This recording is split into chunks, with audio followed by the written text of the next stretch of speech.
Yes, welcome to Real Talk with Ghost and Big G. I am your host, Ghost. Big G is off today.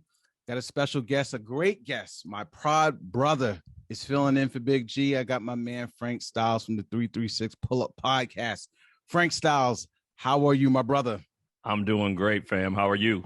I'm doing great. I can't complain. This is going to be a dope episode. This is something I know we've been working on for a minute. It's been in the mix for a minute, so I am excited that you are jumping on. I got a lot of stuff I want to talk to you about. Okay. And being that we have, collaborated in the past, I thought you'd be a great guest to talk about some of these topics that I want to get into.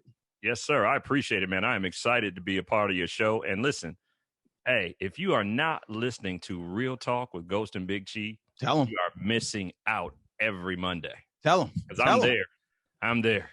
Hey, Ghost know I'll be there based on what I be saying. Oh yeah, I am there. So make sure you check my guys out. Definitely. And Frank has a dope podcast of his own, and I want to give you a couple of minutes here just to tell him about your great podcast and your team there, and how a little bit about your podcast there. So give him a little bit about what you do on your side over there. Yeah, sure. It's the 336 Pullup podcast. The 336 represents the area code from where we are located, which is Greensboro, North Carolina. So it's a podcast. It's adult oriented as far as the conversation, but we talk about some of everything in our own funny and unique way. We put it into perspective where it's serious, but we give our opinions, very, very genuine. And so it's something that we enjoy doing with my co-host, Stevie and Jay Knight. So 336 Pullup podcast on all your streaming platforms, bro. And that's on. And what day there's a drop? Yeah, it drops every Monday at 12 a.m. Yep. Now the thing is funny. What I like about you guys is that all three of them have unique personalities. That's what I think that what really drives the show. And Frank does. He does a great job. He has that radio voice, folks. As you can tell. So they kill it. Love the podcast. So yeah, definitely check these guys out every Monday as well. You'll definitely, if you like our show, I think you'll like their show as well. Like I said, me and Frank, we have a lot in common. So definitely make sure you check it out. So I want to get into this week's episode 166. I want to kind of get your thoughts on a couple of things. First, I got a little bit of a gripe. It's not a rant, but it's a little bit of a gripe in regards to these crate challenges. I don't know what the hell's going on here, but something needs to be done. I don't understand why I'm watching every time I turn or put on my phone, I'm seeing another crate challenge. It's just a matter of time. I don't want to see it happen. It's just a matter of time. Someone's gonna get hurt. Yeah, they already are. It's ridiculous. I'm sure emergency room visits are going up, but why is it gotta be us doing it? Why come on, it's just us, the only ones that's doing it. I don't see no other people doing this nonsense but us. I know, right? So they're calling it the Hood Olympics. Oh, you know what I'm saying? So they're calling. I didn't even know that. There was even an event in Atlanta that was held where they had the crate challenges there. And here's the crazy thing: they had to actually have police there to help supervise the thing. The police became a part of the crate challenge. Come on, what is that about? Come on, man. We can't find something a little bit more constructive. How about this? How about we do a book challenge? There we go. How many books we can read in a week? How many books can we read in a week? Yeah, books can we read in a week? Yeah. How about we do something like that? Yeah. Let's do something like that. Something a little bit more constructive. Because this what do you get at the end? What do you get at? What do you win when you doing this? I would probably say a couple of broke arms, maybe some separated shoulders, and some skin up knees. Come on, man. We got to do better than this. Got to do better than this. And Ghost, not to interrupt you, and crates on Amazon, the price of crates have increased as well. I just want to make sure I add that in there for you. So in the words of Fat Joe's, yesterday's price is not today's price? That's correct. That's I said, it's just a matter of time. Like I said, you see this, crates are going up or more expensive. Come on, man. I'm telling you, man. Like, who's buying crates anyway? Besides, crates you could go and find anywhere. Yeah. And, crates, when I think of crates, when you say crates, I'm putting records in exactly. Crates. That's what I'm thinking of. Yeah. All right. It's unbelievable, man. Crazy, man. I want to find out who is the person who created this challenge. Who, if you're out there listening to this podcast, please show yourself. Identify yourself. I would love to get you on this podcast and interview you for a good 15, 20 minutes. Because Exactly. I want to know what was on your mind when you thought of this idea. That's absolutely ridiculous, man. Absolutely ridiculous. Yeah, so we'll see what happens with that. But I'm safe to assume you and we're gonna stay off that, right? We ain't gonna participate in that. I have no feelings whatsoever. I don't want to participate. I don't want to even see one. I've seen enough people get hurt where I'm like, ooh, I had to look away at a couple of them because it was so bad. Yeah. And I saw on the news today that doctors are asking that people stop doing it because so many people are, to your point, are rolling into the ER hurt from this challenge. Yeah. TikTok, I think, actually is even banning it. They're not going to even show it. So, you take it out of it, kind of save them from themselves. Because that's the only reason why they're doing it is to post it. Yeah. Can't post it. Maybe they'll stop doing it. So get those views up. Yeah. We'll see what happens. I wanted to talk to you a little bit. I don't know if you're into the fine arts, but I was reading this article about Jay-Z and Beyonce doing their Tiffany's ad, where they had Basquiat in the background, the art showing on the back wall, and the public went nuts in regards to that particular painting, or Basquiat being used in a Jay-Z and Beyonce commercial or ad. Why do you think people are so upset about that? Well, it's funny you say that because I was talking about that on this week's show. But mine was more geared toward the diamond that Beyonce was wearing, the yellow diamond, right? Yeah, it's like a $30 million diamond, if I'm not mistaken. Yeah, and she's the first Black woman to actually don that diamond. It's only been worn by 3 different people, from what I heard as far as the history goes and my research in doing it. So that's a big thing, but people were I know people were giving her flack about, it's still a blood diamond because it's so rare. Right. And we all know the history of blood diamonds. I mean, there was a whole movie made about it with Leonardo DiCaprio, and how, Black people are in adverse conditions digging for these diamonds, mostly owned by big, just say it, white owners of these companies that are treating them very, very bad while they're working. So I don't know. I didn't hear about the Basquiat piece. I know Jay has mentioned that in his lines in some of his records before. I would say that it's probably one of those situations like anything else. People probably are upset that they're showcasing off their wealth, in some type of way. The one thing I was talking about is why every time you only see this mostly from Black artists or celebrities, every time, we go and make money, or we start from nothing and we build up to something, there's a lot of hate that goes on, and I never understood why. You know what I mean? Because there's usually information out there that you can research how these people got their money, Right. But most of the time when you hear it from someone Black, they couldn't have just worked hard. It was, they're in the Illuminati. Oh, they did this, they did that to get to that 1%, if you will. Where in actuality, if you go back and look at the history, you can see how they obtain their money. You know what I mean? So yeah. And Magic Johnson is a prime example of that. And it's crazy because Jay has been collecting art for years. This is nothing new. And I think the biggest thing about the art community, why they're so upset is, and I'm no artist. I don't collect art. I don't know anything about art. Right. Maybe stuff for the stuff my kids may have drew on the refrigerator when they were small.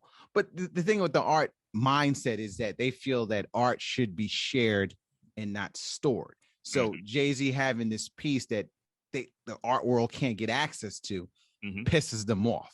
Right. And then when you do show it, they're showing it to use it in an ad. So that's what's pissing them off. So, and if you're, I don't know if you ever seen a picture of the artist as well, his hair looks very similar to the way Jay's wearing.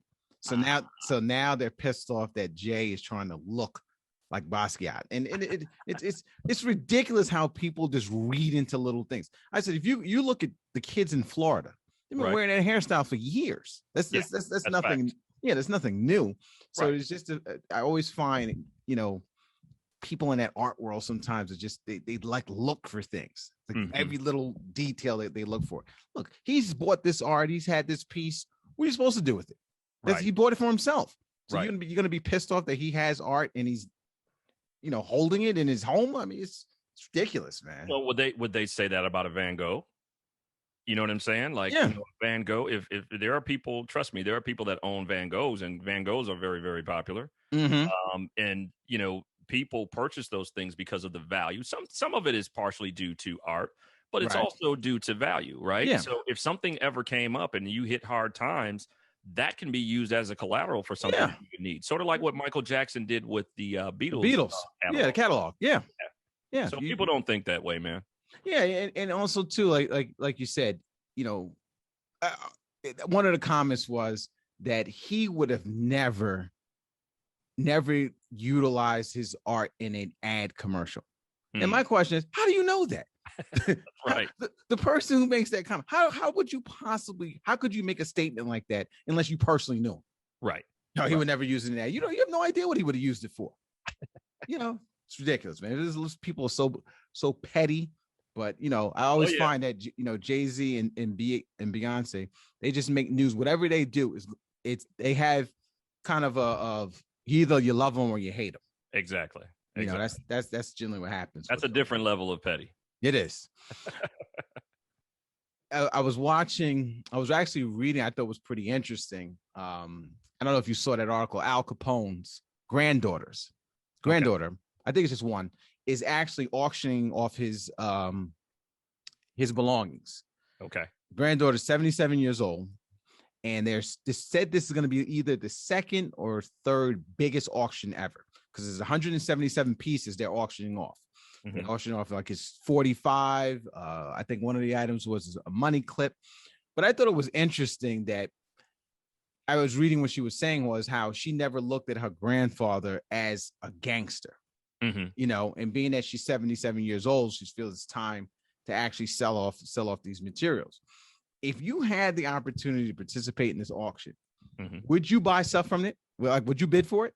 Oh, absolutely. Something, because I'm a big history buff anyway. I think I've said that before. Yeah. I'm also into like mob history. So an opportunity to purchase something that belonged to Al Capone, authentic Al Capone, I would do it. I would purchase it just on that love of history, but also on the love of that's also an investment. You know what I mean? Like, I could flip that if I needed to, right? If something ever came up, but yeah, I definitely would if I had the type of money that they're asking for it. Yeah, absolutely. Yeah, and I thought about it, and I said, at first I was like, why would she give that away? Why would she sell it off? Because I think he only had one child.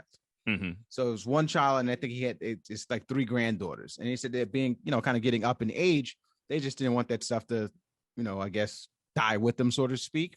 Right. But I think that would be one of the biggest auctions is Al Capone, especially that number of items. Yeah. I would get involved with that as well too. Especially when it's coming from a true sibling, right? This is not something somebody found. Yes. It's an actual sibling of his that is has this stuff. It's had it for years. So it's authentic. Another big one like that was John F. Kennedy. Yes. There was a lot of stuff for Kennedy. And I mean, that thing made almost millions of dollars off of one item, like his golf club, stuff like that.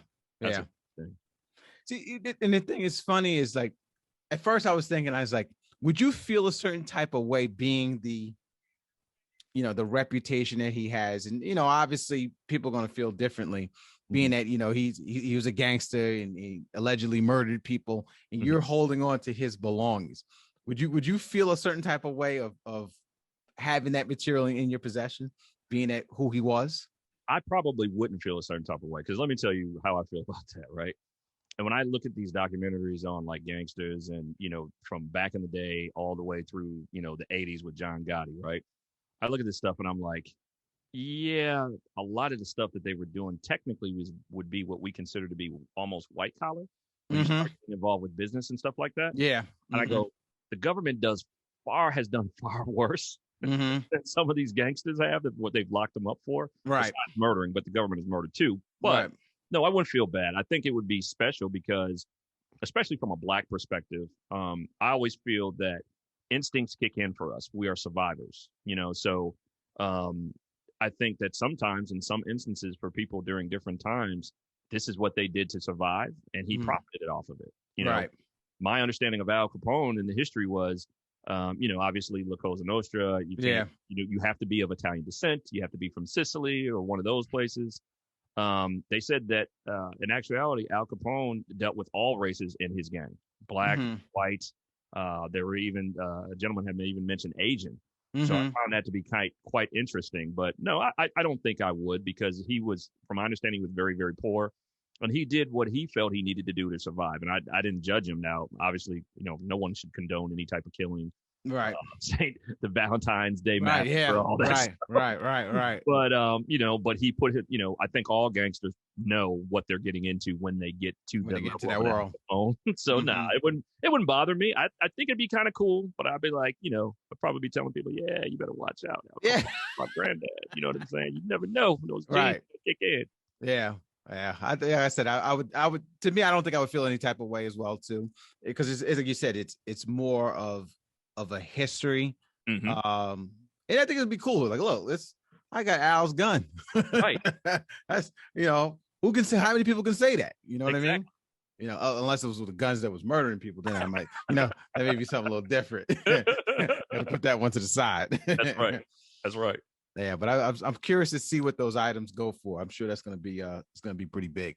Gonna probably go. That's going to be a top item. I would probably see that. That's one of probably the final items they'll bring out, because you think about it, if it's 45, man, one of those 1911s. Yeah, that's one I bid on. Yeah. Probably got a couple of suits in there too, maybe. Oh yeah, absolutely. I would definitely, like I said, especially he was obviously famous during life, so I'm sure they probably were thinking of, let's preserve this stuff. You know what I mean? So I'm sure it's gonna go big. Have you got a chance to do any vacation this year? Yeah, actually, the family and I went to Orlando this year for a week back in July. Okay, absolutely. All right, funny you said that. I'm a big, well, I shouldn't say a big, but I taking the family to Disney a few times, right? And I think you and I are big fans of the Star Wars franchise. Am I correct? Yes, sir. Now, the Disney Resort has this new theme studio where they are charging $4,800 for 2 nights. $4,800. Now, if you've been to Disney before, you know how expensive Disney is. Disney's very expensive. How do you justify? That's what I'm saying. How do you justify $4,800 for 2 nights? Now, is this including everything? Is this inclusive? Or is this just... from what I understand, and folks, if you're listening, correct me if I'm wrong, I think this is just a lodging. I don't think this don't include no food. This don't include no tickets to the park. This is just, and it's the theme of the Star Wars, of the actual rooms. But it's a studio though. Right. It's not a suite or anything like it. It's a studio. Right. $4,800? That's a lot of money. And I know for the Star Wars theme, my old director at my job actually went and he did it. And I didn't ask how much it cost. I knew he had planned. But someone told me that there are deals for Disney. But the thing is, with Disney, you have to shop for those deals. But they also said that never stay there, like on the. So if that's including that makes sense to me. Because even to make, like, there's a cool part in there. You probably saw it where you can go in and make a lightsaber. Like you can shoot a lightsaber. You can go in and make your color and all that. That's like $300. Yeah. And I was like, what? Yeah, it's crazy. I remember my daughter, we went to the Harry Potter theme park or whatever at Universal, and the damn cape was like $150 just for the cape. I said, you better use that as a blanket. You better use that for everything, raincoat, everything. That's right. To me, it's like I like Disney, but I just don't understand, because to me, when I think of Disney, I think of kids, right? Think of families, right? And you, the charges that you charging people it's criminal. It's criminal. Yeah. The CEO of Disney should be arrested, in my opinion. Should be. I mean, come on, man. $4,800. There are ways that they should do things. Like when you start looking at their business model, some companies think because of name and branding that, hey, I can charge this much and people are going to be willing to pay it. But if they were smart, they would have another model that said that it's not as expensive, but still gets you some type of access into the park and theme to make it more affordable. Right. Again, I don't know the in and outs of Disney, but I ran across a guy at my job, or someone that knew a guy at my job.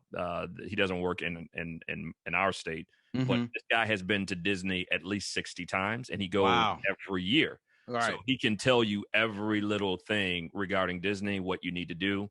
I remember DJ Envy and his wife, I listened to their podcast, and they took a trip to Disney at one point for like a week. Right. But the way that they were talking, I'm like, who's spending that type? First of all, y'all are millionaires. Y'all live in mansion. DJ Envy's guy is loaded. Right. I don't know what you do, Mrs. Envy, but I know you be laced all the time. Yep. So I'm not sure exactly how you feel that the average person is going to be able to afford this trip that you're talking about. It's true. It's I went there because the missus knew her coworker's husband worked for ESPN. Okay.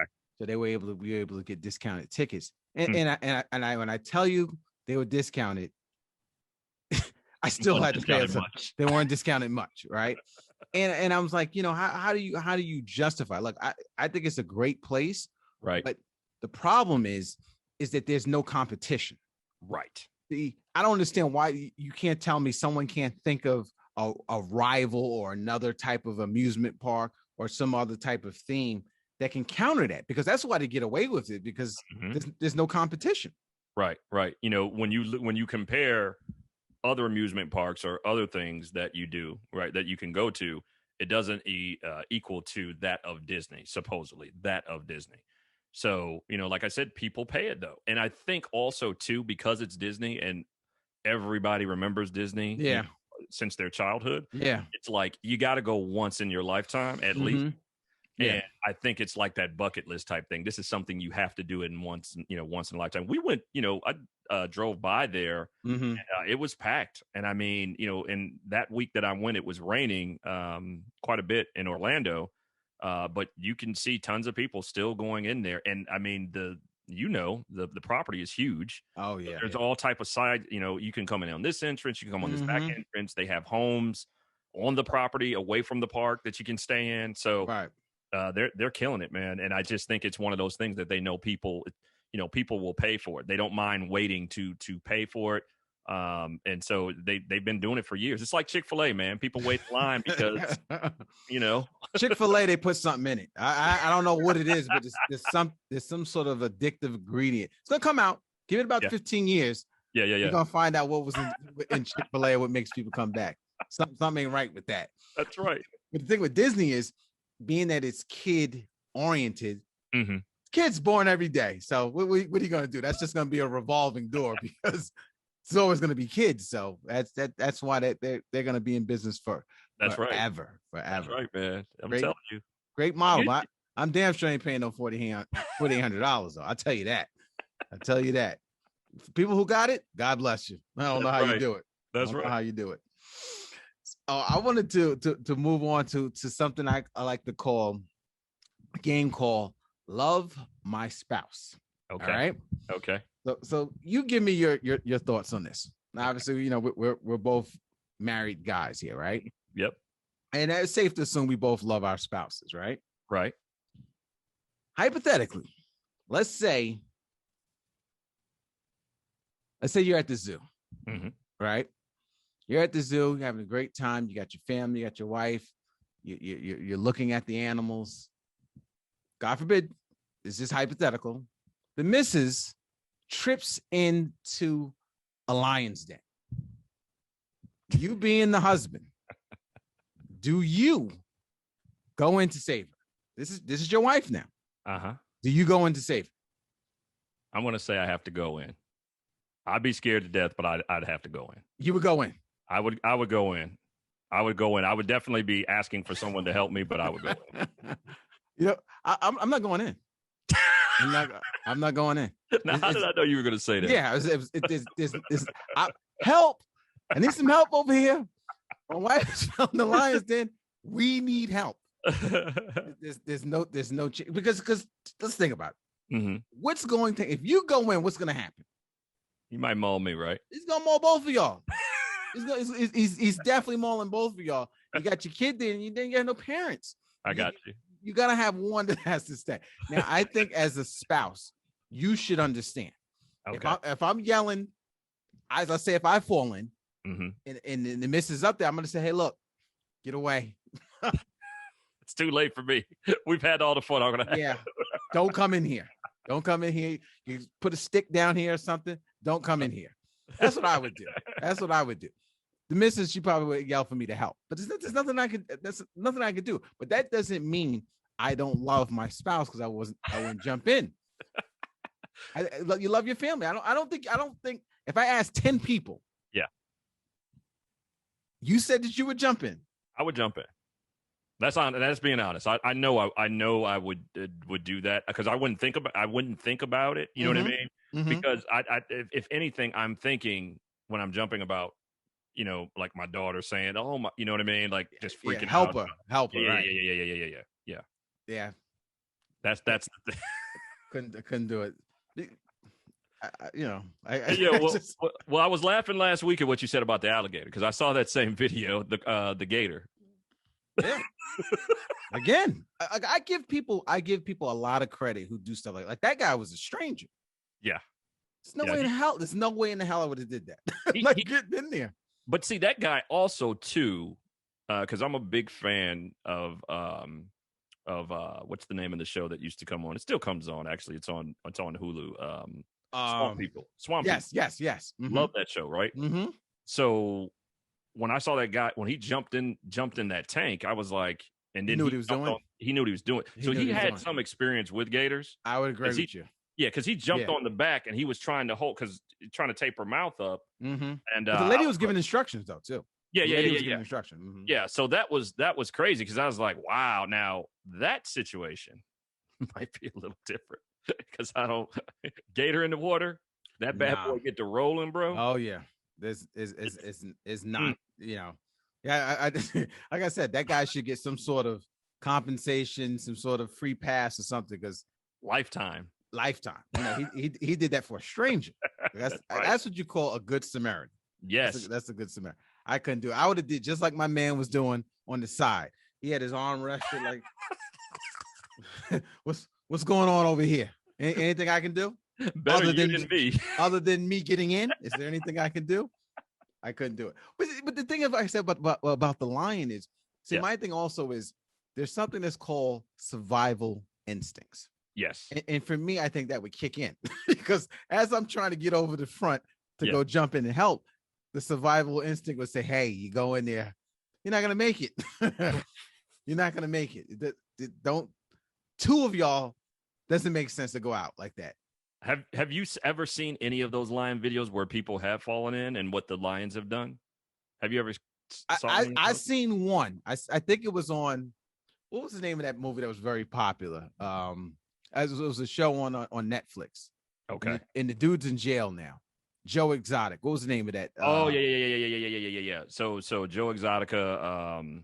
I know what you're talking about. Right. Though. So the lion bit the lady's arm off. Yeah, that was crazy. I was sitting there watching that like, yeah. Wait a minute. I saw something like that. I think about that stuff. Again, I'm not jumping in. Well, but yes.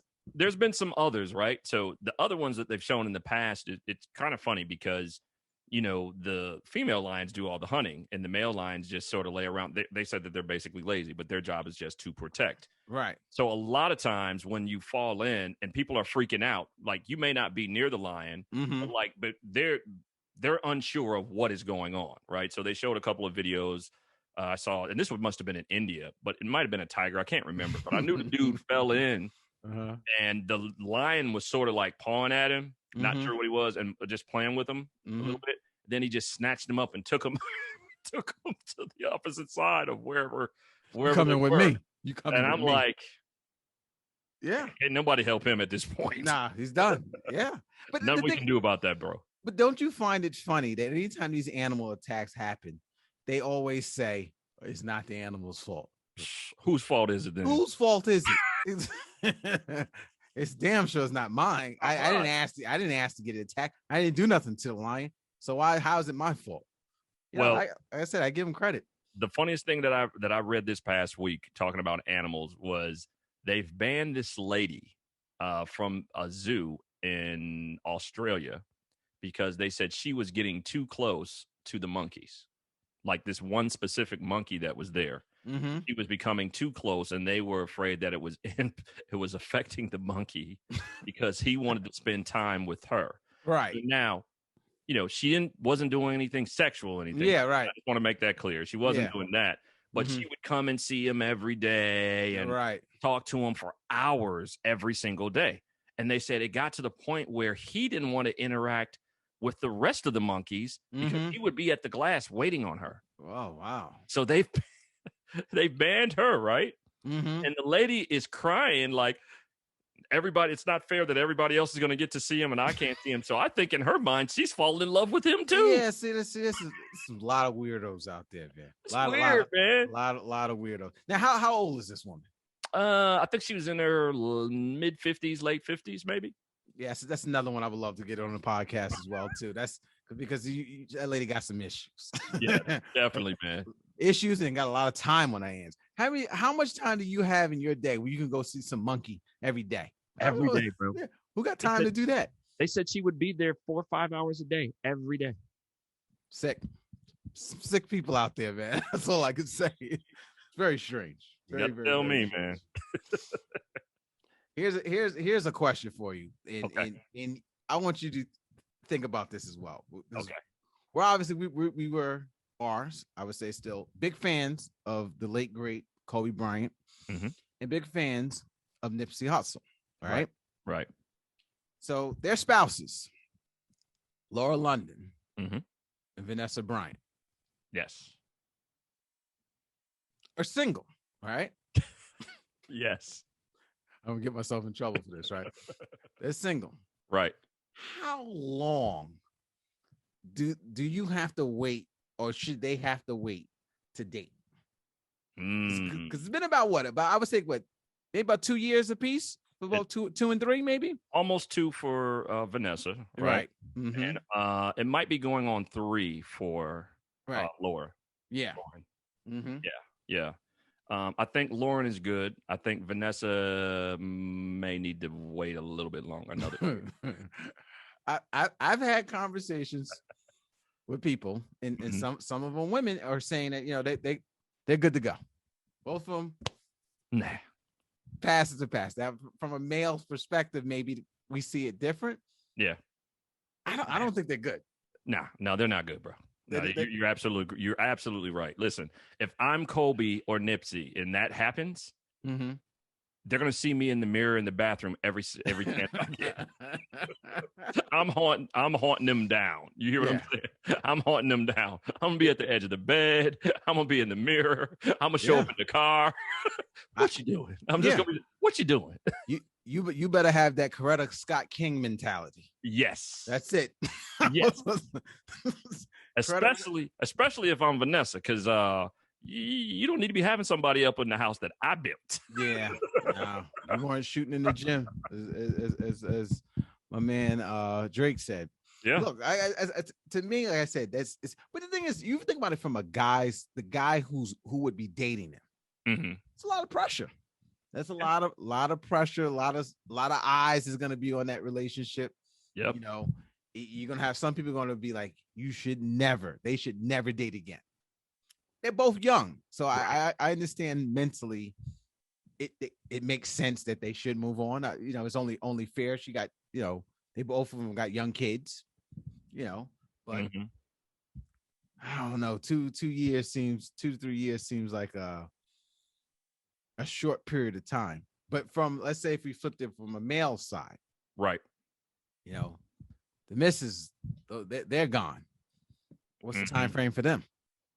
I mean, from a male's perspective, because I've actually know someone that was in this situation, and it was a while before he dated anyone, and it got to the point where he didn't know what to do with himself.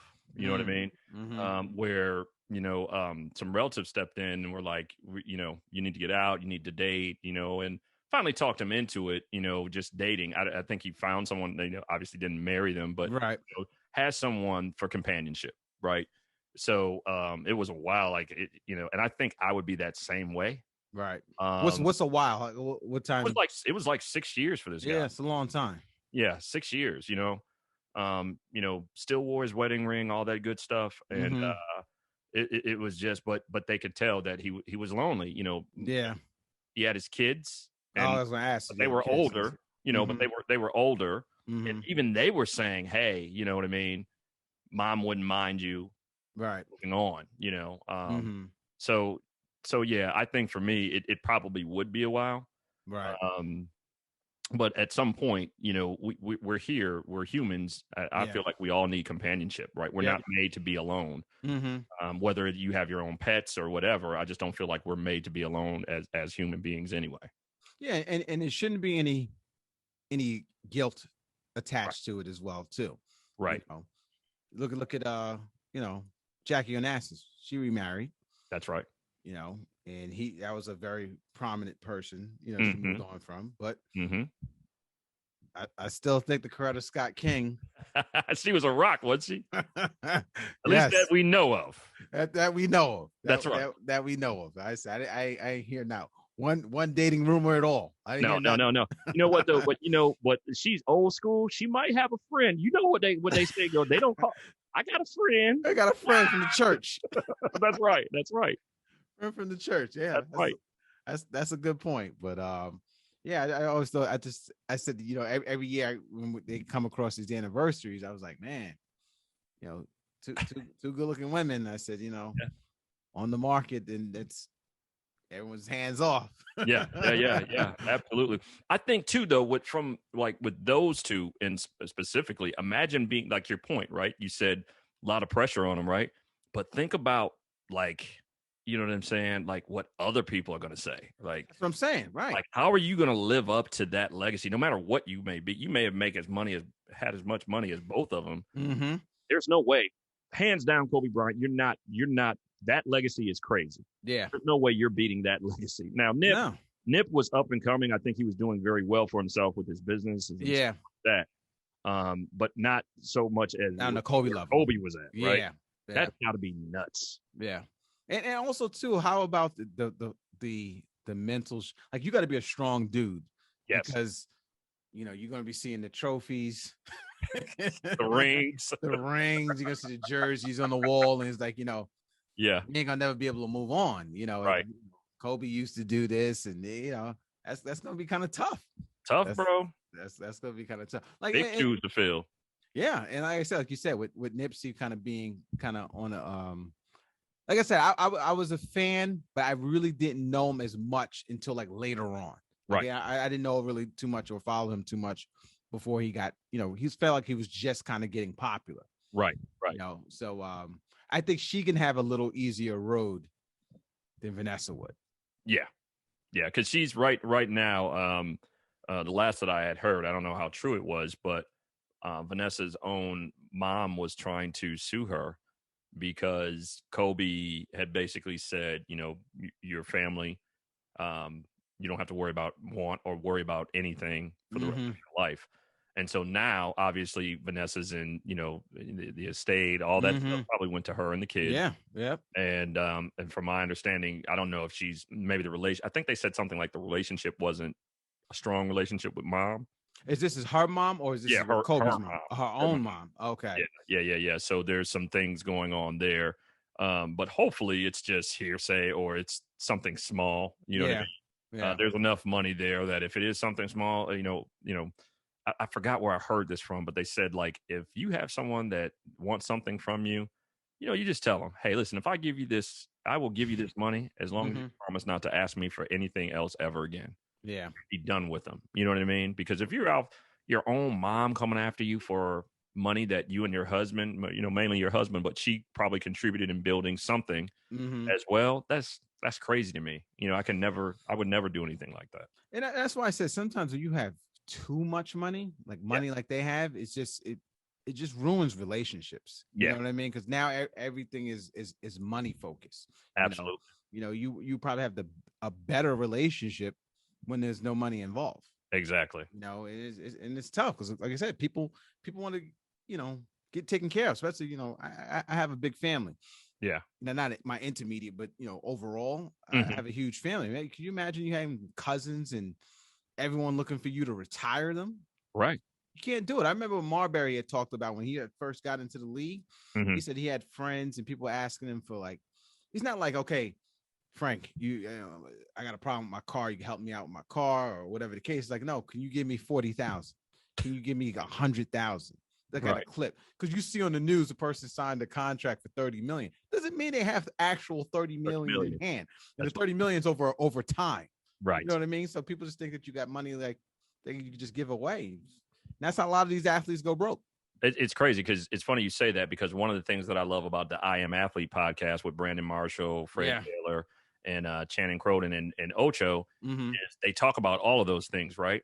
And one of the things that Channing said was, you guys were Pro Bowl players. He said, yeah, I played. He said, but I didn't get my money until my second contract, when I made millions. He said, I knew exactly how much I made. He said, because, coming from nothing, Mm-hmm. he knew what he made his first year and what he needed to try to do to get to that second contract, because that's where you really, sports goes. That's where you make your money, unless you are the upper echelon in the draft or something like that. Exactly. And he said, I knew how much I made, and I knew I was a thousandaire, not a millionaire. Where you guys, your first contract, you were millionaires. Yeah. And so he just talked about how many relatives in the circle tried to come to, and how he tried to help some of them out. Mm-hmm. Like they would say, Ghost, I want to buy a house. Okay. Yeah. Mm-hmm. Well, I got these investment properties over here. Here's what we'll do.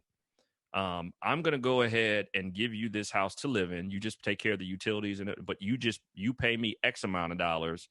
And then once you get to a certain point, I will turn the lease over to you and allow you, to make payments back to me for the portion for the rest of the house. You own the house outright. And he said they wouldn't do it. They wanted him to physically give the money, not understanding that a house is an investment, but that's also wealth that you can pass down. That's also equity you can use, for things that you may need, whatever it is that you may want to do. So it's interesting that you say that, because people will come out of the woodwork, people you don't even know, Yeah. You talk about that Broke documentary that was on. That was a good one. Yeah. That was crazy. Yeah. But Andre Rison said, hey, I'd wake up $10,000 in my pocket, $5,000 on the dresser. I'm like, what? Yeah. I wouldn't even think about taking that much money anyplace with me like that. No, and like I said, I guess it was where the athletes, a lot of them come from. Their eyes get big when they first see and touch money. Right. They don't know how to act when they get it. But if you look at, like you said, a lot of those athletes, the biggest issue that they have is they couldn't say no. Right. No, especially like I said, when it comes to family. I remember Steve Harvey had the best process I've ever heard. He said, if people would call him, he would never pick up his phone. Yep. They would leave a voicemail saying, hey, this is an emergency. He said he would wait a week. He said if it's a real emergency, it would have been taken care of by now. Right. That's right. Then he'll get back to him. But like I said, money. Most people who have money don't spend it. No, for the most part, and that's how they stay rich. So you giving money out to everyone, it's just a bottomless pit. Because like you said, I give you X amount of dollars, but never ask me again. They're gonna ask you again. Yeah, yeah. And that was that person's point, because they said if they come back and ask you again, you cut them off.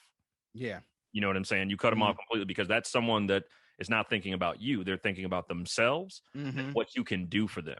Right. So it's crazy. Yeah, it's crazy.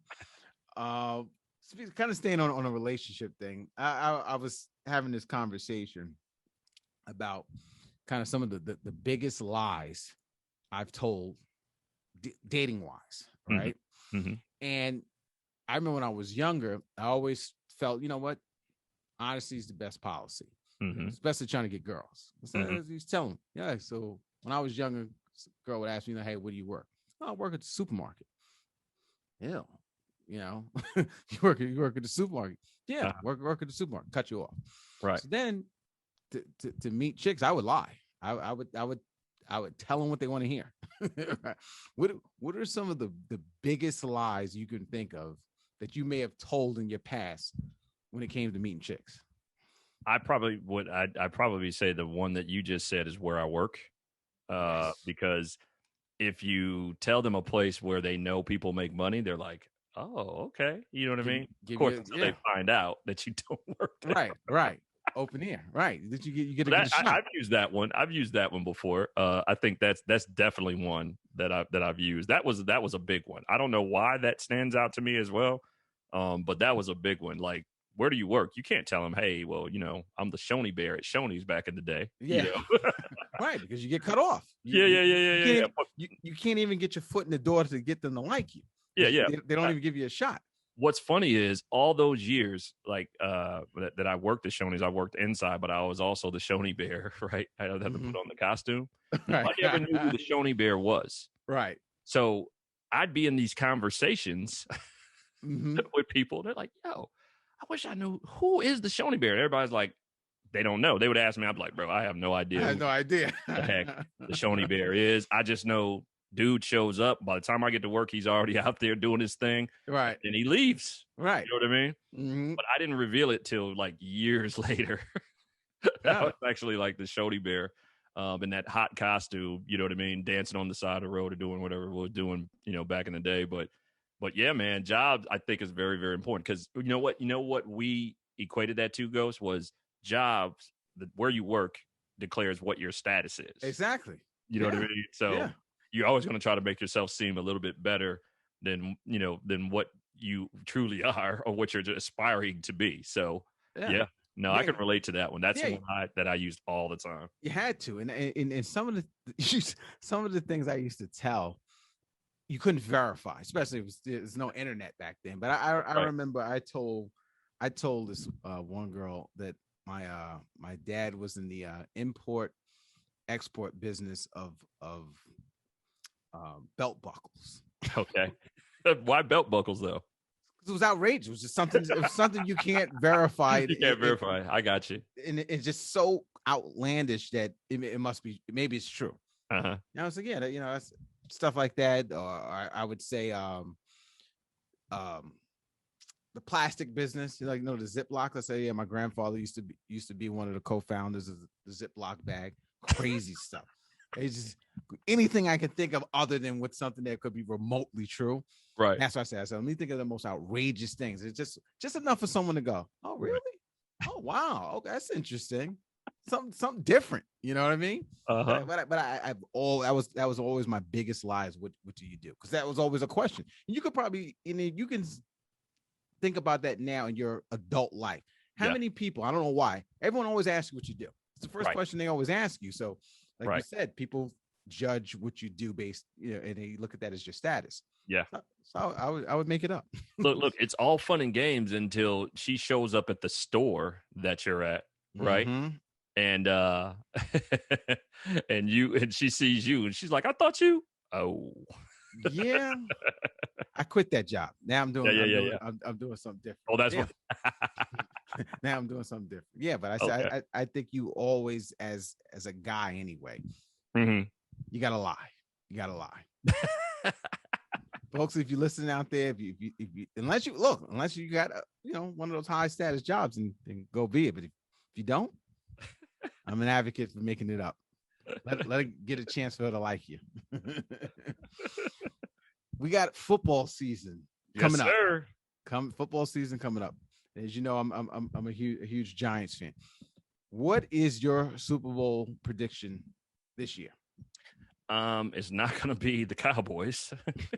Not going to be the Cowboys. I would agree with that. I'm a Giants fan as well. Yep. Mm-hmm. So, I to be honest with you, I mean, I really do believe, because nothing has changed, I think if he doesn't go, they'll be close to it. I think Brady is back in it, right?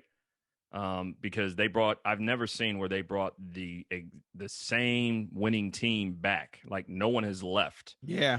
So all the pieces are still in place for them. Mm-hmm. And if Brady can hold up to his normal style of play, they could go far.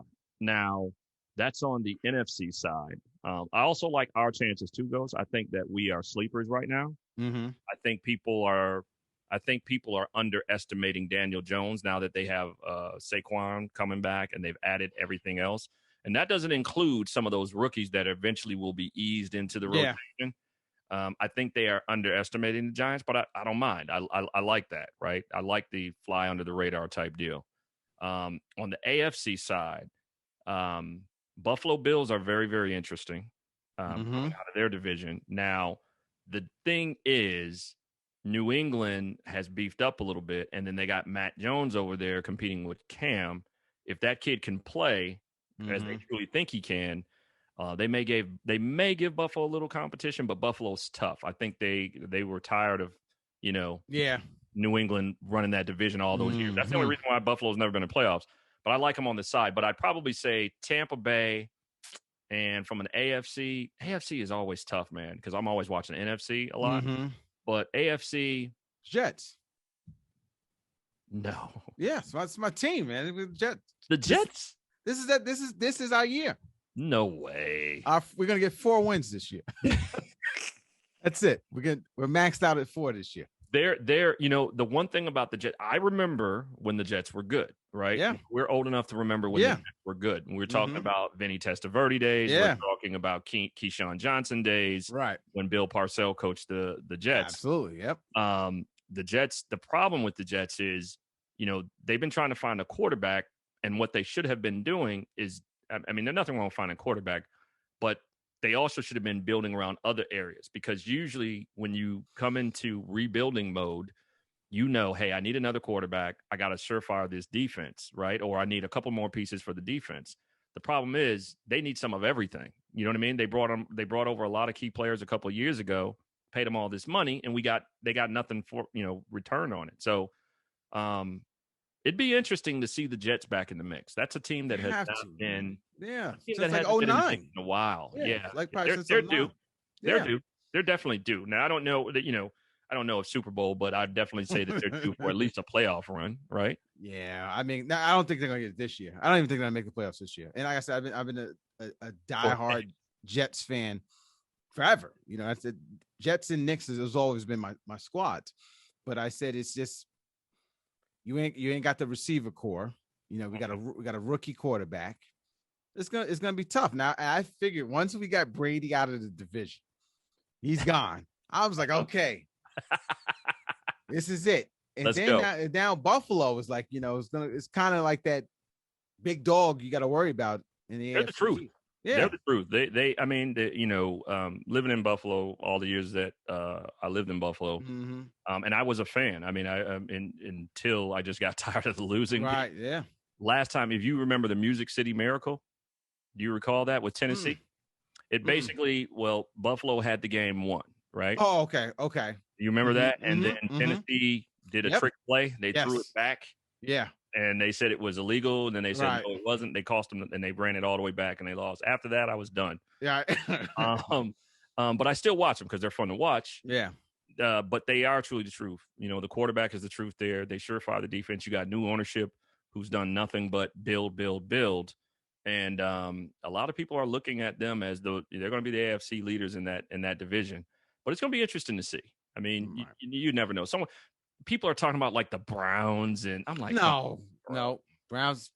I mean, Browns look good on paper. Yeah, but I don't see it. And even with Brady bringing all the pieces back, and as you know, with football, very hard to repeat.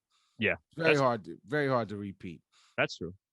So we'll see. Like I said, I do think the Giants are going to be better this year, but I'm going with the Jets. Jets for the Super Bowl. I got it here on record. You can hold me to it. Make sure you place that bet in Vegas. Those odds, bro. Oh yeah, you win a hell of a lot of money. I win a hell of a lot of money.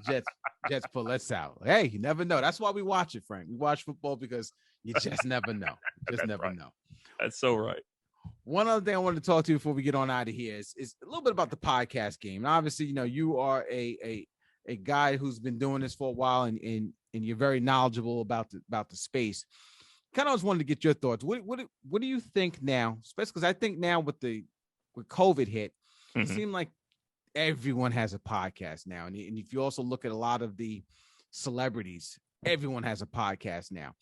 How do you think that affects the kind of independent podcasters like ourselves out there, being that, the space has gotten so crowded? I think, I've talked about this on my show previously. Um, I think that it's just an opportunity for those celebrities to monetize, right? Especially during the COVID era, right? Yeah. Because if I'm a rapper or a singer or whatever, I can't tour during the summer. I can't make the money in the spring like I would normally, right? So I have to come up with something else to try to generate revenue, whether it's ad revenue or a certain amount of money, that I get every month or whatever. I don't like it because a lot of these guys have teams, right? They have teams that do everything for them. Production team, lighting team. So when you look at it on YouTube, it's all pretty and all this good stuff. Whereas we are putting the work in ourselves. Most of us that do this, have our own equipment. We've purchased our own equipment. We've invested in ourselves, which I always felt like investing in myself is a bigger payoff for me mentally than having someone else do it for me. You know what I'm saying? So I don't like it just because we can put an episode out there about investing in specific stocks or purchasing a home, right? And we may not get that many plays, right? Right. But if we go and let someone like a Cardi B or one of these other people that are out there, like Diddy's a prime, put him out there, everybody will flock to it and think it's the greatest thing. And we said the exact same thing on our podcast. It is. Yeah. And it's crazy because this is not easy. That's what a lot of people don't understand. Like, and trying to work at the same time. Yeah. So most of us have full-time jobs. We have family, and we still manage to do this because we have a passion for it. Exactly. And I think that's what makes it different. When you're in a media space, you're willing to take the time to do the things that you enjoy doing, whereas these guys are doing it just to get paid. And everybody knows if you're in the podcast game looking to get paid, then you're probably not going to last very long. It's so true. So true. And to add to it, like I said, I think that, like I said, you got to get into it for the right reasons. I know for us, we got into it was because, we wanted to have a voice, talk about things that was near and dear to us. Right. And also meet, other like-minded people who kind of share the same passion as well. So like, connecting with you, Earlene, which I could take her or leave her, shout out to Shall You Proceed podcast. But like I said, meeting, guys like yourself and other podcasters out there, you build a community. Right. And I think that for the independent podcaster, it gets lost a little bit because, like you said, the hard work you put into it, there's so many other podcasts that I hear and listen to that I find so much more, either entertaining or I learn from than some of these major ones. Right. And I think that we don't get the shot like they do. So right. I think there's so many people are missing out on really, really good content out there just because you're not a major. Right. And the thing about it is I hate when people use the term professional podcaster. Yeah. There is no professionalism to podcasting, right? You guys put that label on it because you have access to studios and things like that. Right. But I'm speaking to you right now, and I know how you perfect your audio because I listen to you every Monday, and your audio is going to sound just as crisp and clear as if you were in a studio. Right. And as comparison to some of these other ones that I've heard that don't even sound half as good. So, there's a lot of things that, I've done, probably yourself as well as Miss Elise Main. I know that we behind the scenes have researched and figured out how to do this stuff on our own, how we can get better at it. We're always talking about how we can get better at different things. And so you have to invest in yourself to get there and get a voice out. But the cool thing about podcasting is if you truly enjoy listening to podcasts, you'll eventually find something of interest that's for you. Exactly. So like your show, I came across your show organically. I think it was on Apple Podcast where it was like, hey, if you like this show, you should listen to this one. Right. I like the cover art that you had, so that stood out. And then the name, Ghost and Big G. I'm like, yeah, check this out. Right. And so when I listened, I was hooked. I was like, oh yeah, I can listen to these guys every week. And I've been a fan ever since. And I told you that. But it irritates me a little bit because they don't put in the work. When you have a team, there's nothing wrong with having a team if you start out putting in the work yourself and doing everything. But these guys come in, they have a team. Some of them just come in, sit down, talk for 30, 45 minutes, maybe an hour, and then they're out and they don't have to do anything else. Right. There's really no work that has been put in. It's like me, if I was in their position, if I'm a rapper, right? And the producer comes in, makes the beat, does all this stuff. I come in, I lay down the track, or someone wrote a track for me. I just say the words, mix it together, and then I get all the fame and fortune as if I've done it, which is what happens a lot of times. Yeah. You know what I mean? What work did you really put in? Right. The only reason producers don't complain about that stuff is because they know they're going to get paid more than the artist because they produced it. They're going to get that credit for the rest of their lives. So, so for us, it's definitely a touchy situation. I mean, we saw a lot of them pop up last year. Yeah. Every time we turned around, it was a different celebrity with a different podcast. And I'm like, listen to this person? Really? Yeah. Yeah. But I think there should be, like I said, obviously they do it for the monetization aspect of it, but there should be almost with the record industry. There should be a platform for the independents. I agree. Well, and I feel like that you don't see that. It's like, unless you're hitting those production, those major kind of downloads, that's the only opportunity you're going to have really to monetize it. Yeah. And obviously you could do other things, whether it's merch and stuff like that, you can do it. Yeah. But it should be, I would think it would make sense for companies that they should want to advertise on anyone. Right. Like I said, if you know that someone is listening, why not advertise? They don't have to have millions of downloads for you to get sponsorship. Right. You should look at total number of downloads, right? So if you've been doing it for 2 years or more, obviously you should have at least 2,000 to 3,000 downloads total. I'm not talking about listens. I'm just saying downloads. And then from there, you come up with a flat fee that you would offer to that independent every single month. And hey, maybe you switch it up. You get to the point where, hey, every month we're going to bring you something that fits your show that we would feel that would be great for your show, and we're going to pay you for it. That's it. Make it plain and simple.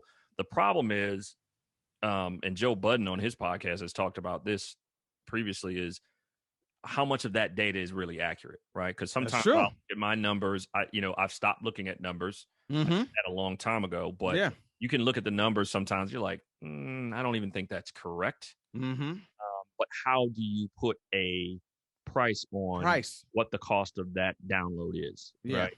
I know how much time it takes me to edit. Right. I got video. I know how much time it takes me to edit audio.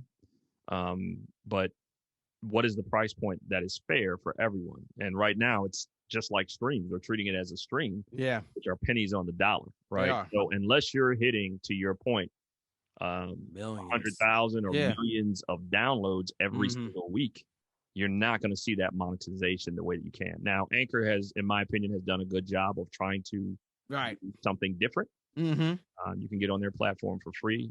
They do offer some ads for people that are starting out, but you have to be consistent with it to ensure that you're getting something. But even then, I mean, you can have thousands of downloads and have like $20.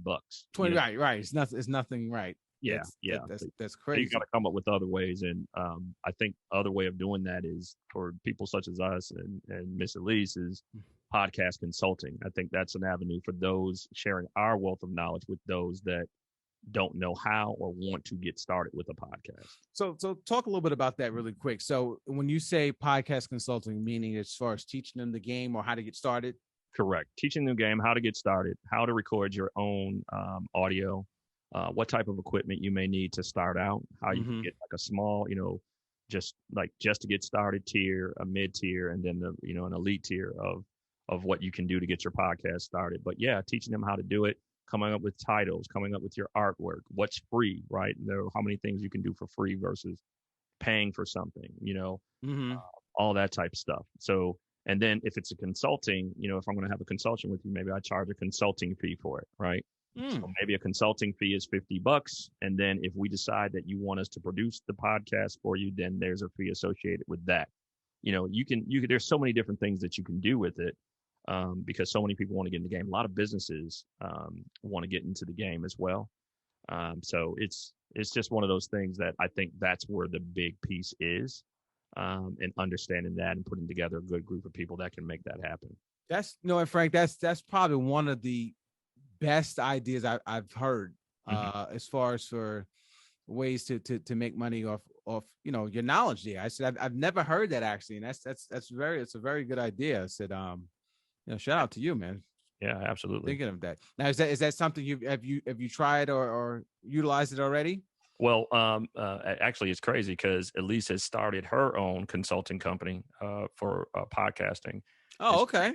She reached out to me to. I asked how I could, be a part or if I can help with anything. And we had a great conversation on, just like, and Ghost, in the beginning, you want to share your knowledge because of the love you have for it, right? But then you realize when people are coming back to you, it's like, wait a minute. I may be on to something. My time is my it's money. time. Yeah. You know what I mean? I can't share this stuff with you. I'm not charge you for this. Because if you went someplace else, they would charge you. You know what I'm saying? So, we're talking about future projects together. And nice. If she needs me, she can reach out. But yeah, she has something that she's set up. And, I know she does the one for her space that she's in, her position. So, absolutely, man. It's definitely something, and there's some opportunities out there. I think you'd be great at it as well, because you've been in the game. I've seen your audio get better and better. Your editing, you're on YouTube now, so there are a number of different things that you can actually do. Yeah, and I think, like you said, especially for the independent person, you got to be creative, and you got to constantly reinvent yourself. Yeah, I'm finding that's something that, podcast game that just 2 years ago was different than where it is now. Yeah. So it moves pretty quickly, and you definitely have to adapt to it. So yeah, but changing constantly, man. It is constantly. Yeah, but that's a great strategy. Thank you for for sharing that, and definitely if that's something that you definitely want to do, definitely let me know. I will be happy to broadcast it and share my audience in regards to doing it. So I appreciate it, bro. I'll bring them your way, because I said, I think I said it to you before. I said, I think audio wise as well, I think you have one of the best audio, your podcast. Yeah. If you had told me it wasn't a professional, audio, it sounds no different. It sounds no different, man. I mean, you guys do a really, really good job with your audio. I appreciate that. Because I'm always looking for perfection. I'm always trying to see how I can get better, right? So if I hear something that doesn't sound right, it catches it. And I'm like, okay, I got to come back next week. I got to do better, right? I finally got it to the point where I think I've mastered it for the most part. I've gotten a lot of comments on it, and they're talking about how crisp and pristine it is. So yeah, that's a thing that I've learned to do, and I did that on my own, because when I started, nobody ain't no playbook. Ain't no playbook. Nobody, from hooking up equipment to lighting to all that stuff. Self-taught, YouTube, Instagram, any information I could get. I just came up with my own methodology, and just took it from there. So thank you so much, man. I appreciate that. Yeah, it's so true. And last question for you: did you find, when you sought out help in regards to the podcast, did you find that people were responsive to you as far as helping out or responding to questions? Because I know I love to ask questions, and I'm not too proud to ask somebody for help. Right. And I know for me, and I still do a little bit sometimes, I get people who don't want to share everything. Well, I'm not saying share everything, but they're very reluctant to share. Right. I think the biggest problem, especially with the independent people, is we shouldn't look at it as competition. Right. It makes us all look good if we can do it. Right. That's one thing that I have that I've learned is, yes, to answer your question, I found that people have been reluctant to help. Right. And that's why, for me, if you come to me independently and ask me questions regarding a podcast, I'll help, because I know what that feels like, not to get an answer, or to want to, not knowing, I'm just asking a general question. You want to charge me for it. It's different if I'm asking multiple questions and I'm taking 30 minutes of your time, to talk to you about it. That's a little bit different in my opinion, but no, you and I have had this discussion before, online, where we talked about guests, right? Yeah. Asking guests to come on your show, and they don't respond, and you've seen where they've read your message, or that they read the message and they leave they don't respond. So it's all you got to say is, I respectfully decline. It's okay. My feelings won't be hurt, right? But at least have the professionalism to say back, give an answer and a response. I think that's the rudest thing that a person can do besides not understanding or saying someone's name incorrectly. Yeah. But no, man. Yeah. People are funny, man. I don't know if they think they look at you as competition. Mm-hmm. Sometimes they think they're better than you because they got more followers, which Right. followers Doesn't mean nothing, man. doesn't mean anything. With the gentleman that you had on from Baltimore with his, he said it, followers. Yeah, you got to get on Instagram. You got to do this, because that's how you can reach people, or one way you can reach people. But your following doesn't matter. You know what I mean? But some people perceive that as being better. You know what I mean? Than them. So why would I want to talk to you? You only got 600 followers. So yeah. Like I said, to me, I always say fans, followers. I want supporters. Yep, exactly. There's a big difference. Yes, it's a big very, difference. Very big difference. Yeah, supporters gonna rock with you. Regardless. Those are the people I think of when I do this. Those are who the people I'm thinking of. Right. Followers, they come and go, they scroll, they like, those they're not supporters. Completely different. That's right. And I had to learn the kind of the hard, one of it was more of a mental thing where I would reach out. I give myself credit. I do a okay job. I can get in touch with a lot of people and speak to them. Mm-hmm. But what I find is like you said, just be upfront and honest. Just whatever the case might be, just tell me. Don't string me along and say, oh yeah, I'm gonna do it. I'm not gonna say the names, but I had one particular pretty known person to be a guest on the podcast, and they basically I guess the following wasn't big enough. And I understand the game. Like, I'm not gonna get Jay-Z. Right. I'm not a big enough platform to get a person like that of that significance. So I tried to stay in my lane. This person was in my lane. This person was in my lane, but I guess felt was too big to be on mine, but was on someone else I know that had a little bit of a bigger following, and they were on that podcast the next day. And I was like, for real? Wow. You know what I mean? And I was like, then I started to say, you know what? I can't take that stuff personally. Right. I had one other person wanted me to pay them to be on my show and wear their merch. Yeah. I was like, wow, man. I was like, really? That's the game now, man. Yeah. Like because they feel like, hey, I'm doing you a favor. I'm doing you a favor because of my following. And I get it from a business perspective to a certain point. It depends on who you're going after, right? Like if you're trying to go after we're just going to say like a Joe Rogan. Everybody knows Joe Rogan. You're trying to get a Joe Rogan. I would understand that. That'd be worthy of. Not in my lane.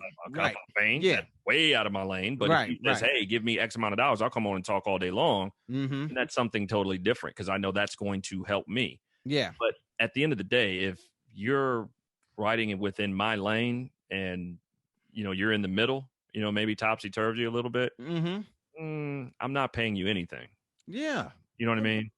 Like, to me, as I always thought about that is, I don't care, and this is my opinion, I don't care if I had 3 listeners. That's right. That's 3 listeners could have heard whatever you wanted, whatever message you wanted to get out. Right. And like I said, now obviously time is money, but if it's something you just kind of just shooting the breeze with, or you having a conversation, is 20 minutes, maybe a half hour of your time. Right. Is that too much, especially if you're close? I don't know, but like I said, it's Well, the other part about that is, right, like, it's anybody that's really in podcasting that understands our world, Ghost, knows that the best way to gain followers is to collaborate with other fellow podcasters. Yep. The thing that's a gem drop right there, folks. Yeah, I mean the thing you have to look at is this person, someone that you can vibe with, right? Have you, is this person, and don't be afraid to reach out, because we're in a network where there are people I would reach out to, and there are people that I know that I wouldn't reach out to. Whether it maybe I feel like, well, maybe my content doesn't coincide with their content. Yeah. If I need to, but me, Ghost, I can speak, I can talk funny, crazy stuff, but I can talk versatile, high level with you with political and anything else that you want to talk about, social issues. So it's just one of those things, man. Like, yo, you got to collaborate. That's just my opinion. That's how you grow your audience and listening. Yeah. Yeah. You heard it here, folks. Frank himself, man. This guy drops gems. That's why I always like collaborating with him, and it's why he's my pod brother, because I say he's a wealth of information. So yeah, bro. Hey, one thing though, man, I'm a little disappointed when we get an opportunity to, because I was ready, man. The rant. Okay. You know what? Let's get it off your chest. All right. It would not be a Ghost and Big G podcast without the rant. The rant, right? Yes. So go ahead. I got two real quick ones for you. Go ahead. We're running out of time. So first one is, so I'm in North Carolina. So school started this past week, right? I know. School started already for you guys? School already started here. Yeah. Okay. So you guys got till September, right? Yeah. So first day of school, they have this new thing with COVID and everything. Like literally I'm probably a mile away from the school. I can literally walk to the school, the elementary school that my youngest goes to. So he gets out of school. He goes in at like 7:15. School starts 7:30. He gets out at like 2:10, right? So I work from home, thank goodness. So I'm able to go up there and pick him up. I go up to the school, and the main street that I turn off of from my house to the left, I get down the road where the school is, and traffic is backed all the way up to the main street. I look and I'm like, what is going on? Right. I had to go turn around and come up the opposite way to get into the entrance of the school, because there's a turning lane turn into coming from my house. So I'm like, I'm not sitting in all this traffic. I'm like, I know this is not for school, like picking up. Well, they have a new method that they give because of COVID. They give you these placards with numbers on them, right? Oh my God. So what happens is you hang the number just like you hang the number in your car, like a parking permit, right? Right. And you go, and as you're going through the line, there's someone there with their, like this device, and they're punching in the number of the kid, or they're calling on a walkie. It's some device they got in their hand. Right. All I know is by the time I get around, he's outside with his, they know the number. He's outside, and I pick him up. The problem is, though, there are so many car riders that are being picked up. It's backing up traffic. I'm like, we don't have this together yet. That's unbelievable. The teachers are standing there. People are doing what they want instead of them moving the line. Yeah. The teachers are standing there, just letting people just park. They get out the cars to grab their kid. And it's like, no, you got to keep this line going. Have you guys not seen Chick-fil-A in the lines and how they keep people moving? Oh, they do a great job with that. Yeah, man. I was like, they need to hire Chick-fil-A or something, because y'all are killing this traffic right now. Is this the first time that they utilize this system? First time they used this system, but I'm going to tell you what, I would understand that if when they didn't have the system, when it was normal, it was the same thing, because they got a new principal who doesn't understand and know how to make the teachers work. So I would go up there, go up to the school, pull up, traffic's moving slow. Now, this is when I was going to the office. Remember, I told you got to be there at 7:30. So I got to leave and get to the office before 8 o'clock for a bite. Right. So, man, I would come into the line, and the teachers are letting people, again, just do whatever they want to do. People would get out of their cars, which is now backing up, to walk their kid to the door and this and that. I'm like, no. When the old principal was there, he was out there every morning ensuring that traffic was moving. Yeah. And I mean, it would go. You're literally in there 2 minutes and you're gone. Right. Not this principal. She doesn't even come out there. And I'm like, I asked him one day, I said, hey, I got out of my car and say, hey, I got to get to work. Right. You need some help directing traffic, because I can help you. Right. So I was like, every year it's the same thing, and you guys can't get it right yet. So that was one of the things, that traffic, man. I'm like, come on, guys. You know what you gotta do? You gotta bubble this up to the superintendent. Get your phone out, get some cameras out, start taking some video, get this on the local news. Action will take place. Like, look at this nonsense. Yeah, start posting about it. Make a crazy rant on Instagram about it. Things will get done. But I swear that's the issue with all schools. Like, for me, what I do, because I can't take that traffic. Yeah. As long as they can release it, I tell my son to walk. He has to walk about 2 blocks till he gets to me. Okay. I don't even go through the line to get him.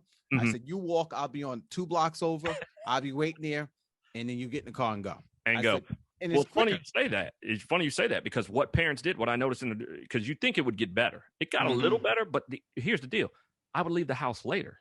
So previously I was leaving beforehand. I'm like, I'm going to wait and see if it gets any better, right? Right. Got a little better, but not very much. And what people started doing is what you said. They'd park their car, they'd take the placard, and they'd tell the dude, they'd walk by the dude, hey, this is the number. They'd go up there, pick him up, take him back to the parking lot, and be out. Exactly. Yeah.